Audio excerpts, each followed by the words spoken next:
Bangladesh once stood on the promise of freedom, justice, and democracy.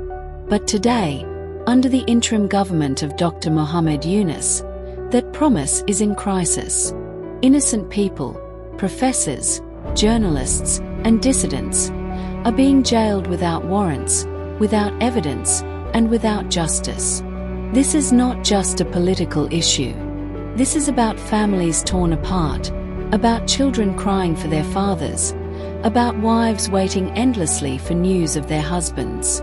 It is about the erosion of our most basic right, freedom. Bangladesh is sliding towards fascism, and the rise of Muslim fundamentalism is evident everywhere. If this path continues, the nation risks losing not only its democracy, but also its soul. Since Hasina's ousting, your government has banned her former party, the Awami League, suspended their registration, effectively banned them from participating in the next elections. This was despite your fellow Nobel Prize winner, Amartya Sen, who you know very well. He warned against banning the League, saying it would simply be a repeat of the previous government's mistake, which came to office and banned their opposition. You're just repeating the cycle. What is your response to that line of criticism from Sen and others? The wrong criticism because we have not banned the Awami League. I mean, you suspended their registration? No, not the registration. Simply activities has been suspended. What does that mean? Meaning that they cannot do any political activities. So then you have basically, I mean, they can't run for office. No, the party is still there. Can they run for office? Not now. The Yunus government has failed in its most fundamental duty, ensuring law and order. Violence, chaos, and fear still haunt the streets. Bangladeshis as a whole are feeling a little bit insecure about violence, about crime. Right. Dozens of police officers were obviously killed in the wake of Hasina's departure.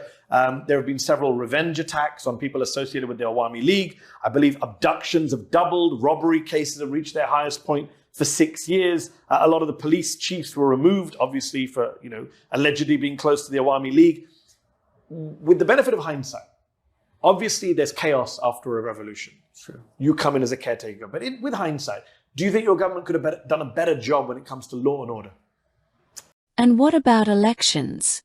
A year has passed, yet no date has been announced. The silence raises a frightening question. Does the government intend to ever hand over power? A caretaker government was meant to protect democracy, not to bury it. The critics say it's too late. 6 more months of waiting for elections is too long. People are growing restless. Why can't we have an election earlier? In Nepal, where the government was also ousted earlier this year, the interim leader has promised in Nepal to hold elections in just 6 months. Why has it taken Bangladesh, or why will it take Bangladesh 18 months to have an election? You gave example of Nepal. Nepal is a sort of what in our term is a caretaker government, meaning that you are responsible to hold an election. So probably that's their. Are you not a caretaker government? We are not. We are interim government. Okay. We are not. Nobody defined how long we should be there. Okay. It's our decision. Instead of uniting the nation, this government has privileged select groups, such as the NCP and Jamaat-e-Islami. This exclusion risks fueling more instability, more bloodshed, and empowering the very fundamentalist forces that threaten Bangladesh and global security.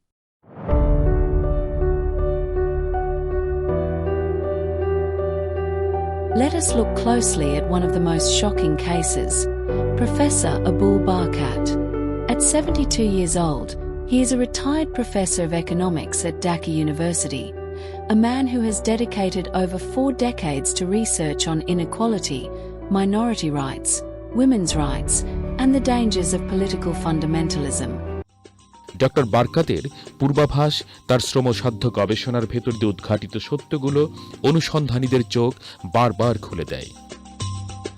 আমরা ফিরে তাকাতে শিখি এই গাঙ্গেয় বদ্বীপের দরিদ্র প্রান্তিক ও সংখ্যাস্বল্প স্বজনদের জীবনের সত্যগুলো, নারীর ক্ষমতায়নের প্রয়োজনীয়তা, বিচারহীনতার সংস্কৃতি থেকে বেরিয়ে আসা, শিশু দারিদ্র্য বঞ্চনা নির্মূল করার অপরিহার্যতার দিকে। He is a moral voice for justice, known for his integrity and modest lifestyle. Yet, on the night of July 10, 2025, he was forcibly taken from his home by plainclothes men claiming to be police. No warrant, No explanation. No due process. এই যে মামলাটা, এই মামলাটার আইনি ভিত্তি আপনার কাছে? এটা কিন্তু একটা সেটেলড ইস্যু। 2022 সালে ইতিমধ্যে উনি দুদক থেকে তদন্ত করে ওনাকে অব্যাহতি দেওয়া হয়েছে সেম ইস্যুতে, এবং এই সব কিছু সেম। আপনি তো নতুন করে কোনো মামলা যদি আমার এই ইস্যুতে আনতে চান, তাহলে আপনাকে কোনো একটা ডিফারেন্সিয়েট দেখাতে হবে। কিন্তু আপনি একটা সেম গল্প, সেম এফআইআর, সব কিছু সেম দিয়ে আবার নতুন করে মামলা করা হয়েছে। His health is fragile. Heart disease, diabetes, lung complications, neuropathy. Still, he was dragged away like a criminal. The case against him? An anti-corruption commission file that was investigated and closed back in 2017. With no new evidence, it was inexplicably reopened in 2025. Why? Many believe it is because of his recent study exposing the rise of Muslim fundamentalism in Bangladesh. This arrest was not about corruption. It was about silencing truth. This is not justice. This is persecution.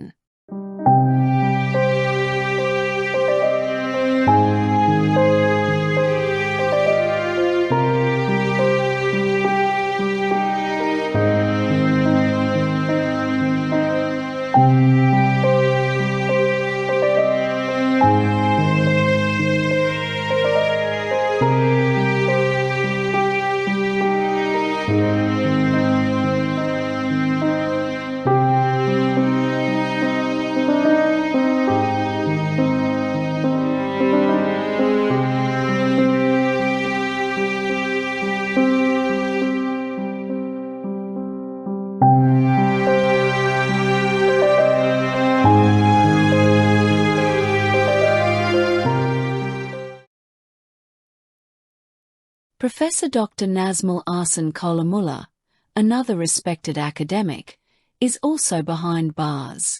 His crime: speaking critically, questioning authority, and refusing to stay silent. Dhaka metropolitan পুলিশের গোয়েন্দা বিভাগ বৃহস্পতিবার সকালে মোহাম্মদপুরের বাসা থেকে তাকে আটক করে নিয়ে যায়, দুদকের হাতে হস্তান্তর করে। দুদক তাকে আদালতে তোলে এবং আদালতের নির্দেশে তাকে কারাগারে পাঠানো হয়। বাস্তবতা হচ্ছে, মানুষের মধ্যে এমন একটা ধারণা বদ্ধমূল হয়েছে যে অন্তর্বর্তী সরকারের বিরুদ্ধে যারা কথা বলছেন, অন্তর্বর্তী সরকারের বিভিন্ন বিতর্কিত কর্মকাণ্ড কিংবা অপকর্মের বিরুদ্ধে যারা সোচ্চার, তাদের মধ্যে ডক্টর নাজমুল হাসান কলিমুল্লাহ একজন। এ কারণে তার বিরুদ্ধে তাকে নাজেহাল করার জন্য অথবা ষড়যন্ত্রমূলকভাবে মামলা করা হয়েছে, মুখ বন্ধ করার জন্য তার উপরে খড়গ নামানো হয়েছে। এটা public perception. When governments jail teachers, they do more than silence voices. They attack knowledge itself. They try to erase independent thought.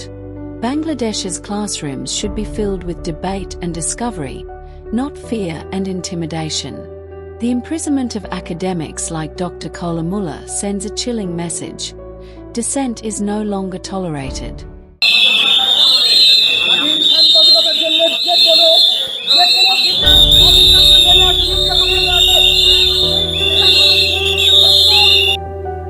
একজন সাংবাদিকের কাজ কি?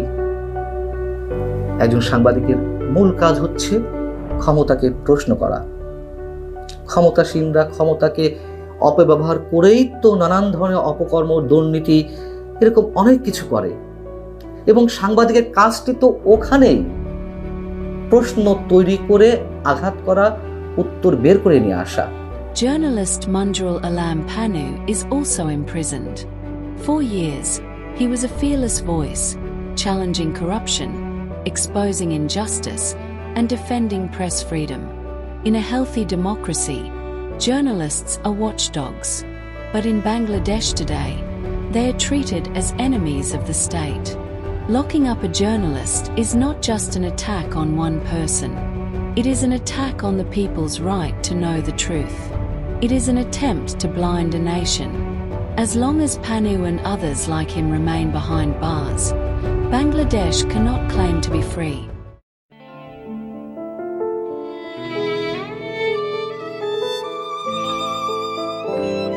This house at Dhanmondi 32 in Dhaka is more than just a building. It's a symbol of Bangladesh's independence. It is where Bangladesh declared the country's freedom from Pakistan in 1971. Bangladesh's struggle for freedom began decades ago at 32 Dhanmondi. It was here that Bangabandhu Sheikh Mujibur Rahman dreamed of a nation built on justice, dignity, and democracy. Today, that dream is under siege. How far we have fallen when intellectuals are dragged from their homes, when journalists are silenced, and when dissent is treated as treason. We must ask, what was the meaning of 1971 if 2025 becomes the year we abandon freedom?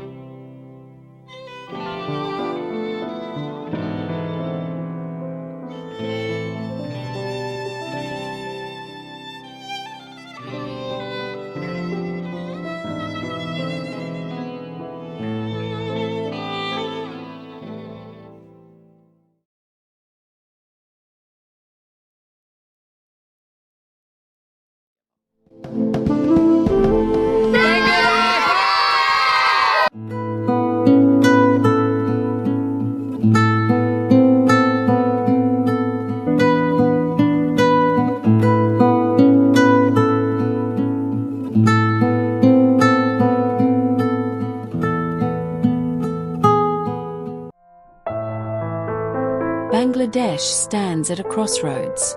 The path we choose today will decide whether we build a just society or slide into authoritarian darkness. The Yunus government must release innocent people, academics, journalists, and dissidents who have committed no crime except speaking truth.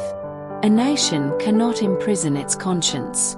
We say, in one voice, we demand freedom for the innocent. Justice must prevail. Democracy must survive. And Bangladesh must remain free.